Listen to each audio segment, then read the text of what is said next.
দীর্ঘ 12 বছর পর দেবগুরু বৃহস্পতির নাক্ষত্রিক গোচরের পরিবর্তন ঘটছে। আগামী 20 আগস্ট 2024 মঙ্গলবার সন্ধ্যা 5:22 দেবগুরু বৃহস্পতি রোহিণী নক্ষত্র থেকে পরবর্তী যে নক্ষত্র তথা মৃগশিরা নক্ষত্রে প্রবেশ করবে। তবে 28 নভেম্বর 2024 বৃহস্পতিবার দুপুর 1:10 বক্রী হয়ে আবার রোহিণী নক্ষত্রে প্রবেশ করবে। প্রায় 100 দিন দেবগুরু বৃহস্পতির এই গোচরের পরিবর্তনে দ্বাদশ রাশিচক্রের উপরে কি প্রভাব নিয়ে আসবে সে বিষয় নিয়ে এই ভিডিও থেকে আমরা জেনে নেব। 27টি নক্ষত্রের মধ্যে পঞ্চম যে নক্ষত্র হলো মৃগশিরা নক্ষত্র। মৃগশিরা নক্ষত্রের অর্ধেক অংশ থাকে বৃষ রাশিতে এবং বাকি অর্ধেক অংশ থাকে মিথুন রাশিতে। এই নক্ষত্রের অধিপতি হলো মঙ্গল। বৃষ রাশির 23 ডিগ্রি 20 মিনিট থেকে মিথুন রাশির 6 ডিগ্রি 40 মিনিট পর্যন্ত মৃগশিরা নক্ষত্রের অবস্থান। বৈদিক জ্যোতিষশাস্ত্র অনুযায়ী মৃগশিরা নক্ষত্রের সিম্বল হলো হরিণের মাথা। আপনারা সবাই জানেন যে হরিণ অত্যন্ত সেন্সিটিভ, অ্যাংসাস এবং সাসপেসিয়াস। সর্বদা সে তার চারিদিকে খুঁজতে থাকে এবং ঘুরতে থাকে। অন্যদিকে এর মধ্যে রয়েছে অসীম শক্তি এবং সাহস। স্পিরিচুয়াল ক্ষেত্রে মৃগশিরা নক্ষত্র অত্যন্ত শুভ। মৃগশিরা নক্ষত্রের মধ্যে সোমা কথাটির সম্বন্ধ বা সম্পর্ক রয়েছে। আর এই সোমার সঙ্গে সোম রস, যা শক্তিবর্ধক এবং আয়ুবর্ধক এবং যার অধিপতি হলো চন্দ্র। তাই মৃগশিরা নক্ষত্রে একদিকে মঙ্গল এবং অন্যদিকে চন্দ্রের প্রভাব রয়েছে। আর সেই নক্ষত্রে দেবগুরু বৃহস্পতির গোচরের পরিবর্তন ঘটছে এবং যে গৃহে এই গোচরের পরিবর্তন ঘটছে তার অধিপতি হলো শুক্রদেব।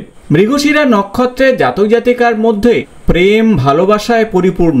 এরা অত্যন্ত সৎ হয়ে থাকে। স্পিরিচুয়াল ক্ষেত্রের সঙ্গে যুক্ত থাকলে এরা অনেক দূর পর্যন্ত এগিয়ে যায়। তাই দেবগুরু বৃহস্পতিও স্পিরিচুয়াল গ্রহ। তাই দুই স্পিরিচুয়াল ক্ষেত্রের সংমিশ্রণে আধ্যাত্মিক জগতের অত্যন্ত গুরুত্বপূর্ণ পরিবর্তন আসতে পারে আগামী 100 দিনে। এরা সাধারণত জাজমেন্টাল হয়ে থাকে, সর্বদা মানুষের ভ্যালু বোঝার চেষ্টা করে। এরা সাধারণত ওয়েল এডুকেটেড হয়। সাধারণত এই নক্ষত্রের জাতক জাতিকাদের 33 থেকে 50 বছরের মধ্যে সফলতা নিয়ে আসে। তবে যেহেতু মঙ্গলের নক্ষত্র, তাই রাগও এদের মধ্যে কিন্তু যথেষ্ট রয়েছে এবং এনার্জিতে পরিপূর্ণ থাকে এই বয়সের মধ্যে, অর্থাৎ 33 থেকে 50 বছরের মধ্যে। আসুন আমরা জেনে নেব আগামী 100 দিন দেবগুরু বৃহস্পতির এই নাক্ষত্রিক গোচরের পরিবর্তনে আপনার রাশির জাতক জাতিকাদের জীবনে কি ধরনের শুভ বা অশুভ ফল আসতে পারে। আপনারা চন্দ্র রাশি সাপেক্ষে এই ভিডিও দেখবেন। আজ এই ভিডিওতে আপনাদের সঙ্গে আলোচনা করব আগামী 100 দিন দেবগুরু বৃহস্পতির নাক্ষত্রিক গোচরের পরিবর্তনে সিংহ রাশি জাতক জাতিকাদের জীবনে কি ধরনের শুভ বা অশুভ ফল আসতে পারে। দেবগুরু বৃহস্পতি আগামী 100 দিন মঙ্গলের নক্ষত্রে তথা মৃগশিরা নক্ষত্রে তার গোচরের পরিবর্তন ঘটাবে। মঙ্গল হলো আপনার রাশি সাপেক্ষে চতুর্থ এবং নবম ভাবের অধিপতি। অন্যদিকে দেবগুরু বৃহস্পতি পঞ্চম এবং অষ্টম ভাবের অধিপতি। আর এই গোচরের পরিবর্তন ঘটছে আপনাদের রাশি সাপেক্ষে কর্মভাবে অর্থাৎ দশম ভাবে। অন্যদিকে সিংহ রাশি হলো দ্বাদশ রাশিচক্রের পঞ্চম রাশি এবং আপনার রাশির অধিপতি হলো রবিদেব। কর্মভাবে এই গোচরের পরিবর্তনে কর্মের উন্নতির যোগ তৈরি হবে। তাই নতুন কাজের সুযোগ আসবে। যারা কাজের সঙ্গে যুক্ত রয়েছেন সেই কাজের উন্নতি ঘটবে। তবে ব্যবসা সংক্রান্ত বিষয়ে সতর্ক থাকতে হবে। ব্যবসাতে লাভের সুযোগ কিন্তু অনেকটা কম হবে। দীর্ঘদিন অর্থ বেরিয়ে যাচ্ছে এমন বিষয়গুলি আপনারা বুঝতে পারবেন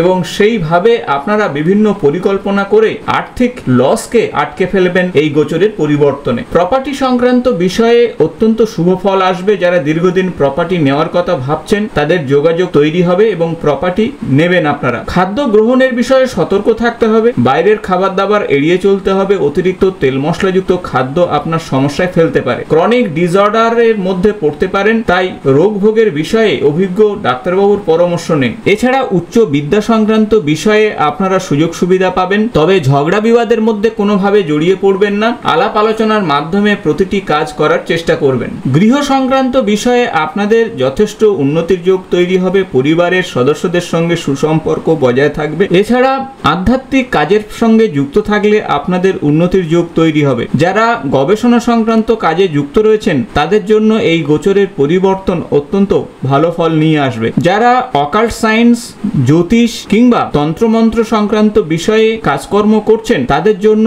এই গোচরের পরিবর্তন যথেষ্ট ভালো ফল নিয়ে আসবে। তাই সব মিলিয়ে বলা যেতে পারে সিংহ রাশির জাতক জাতিকাদের আগামী দেবগুরু বৃহস্পতির এই নাক্ষত্রিক গোচরের পরিবর্তনে অত্যন্ত পজিটিভ প্রভাব নিয়ে আসবে। এখন আসুন জেনে নেওয়া যাক বেশ কিছু উপায় বা টোটকা যা এই সময় করলে আপনারা অত্যন্ত শুভ ফল পাবেন। যারা রুদ্রাক্ষ ধারণ করতে চাইছেন তারা এই সময় 18মুখী রুদ্রাক্ষের সঙ্গে 5মুখী রুদ্রাক্ষ ধারণ করতে পারেন, কারণ 18মুখী রুদ্রাক্ষ মঙ্গলের প্রতীক এবং 5মুখী রুদ্রাক্ষ দেবগুরু বৃহস্পতির প্রতীক। অথবা আপনি 3মুখী রুদ্রাক্ষের সঙ্গে 10মুখী রুদ্রাক্ষ ধারণ করতে পারেন। তাছাড়া এই সময় আপনারা মঙ্গলের যে গাছ অর্থাৎ খদির, এক টুকরো খদির গাছের কাণ্ড কাছে রাখুন, অথবা গৃহে যজ্ঞতে খদির কাঠ ব্যবহার করুন বা খদির পাতা ব্যবহার করুন, তাহলে মঙ্গল অত্যন্ত প্রসন্ন হবেন। তাছাড়া হনুমান চল্লিশা প্রত্যহ পাঠ করুন এবং দেবাদিদেব মহাদেবের কোনো শিবলিঙ্গে গিয়ে জল নিবেদন করুন, সঙ্গে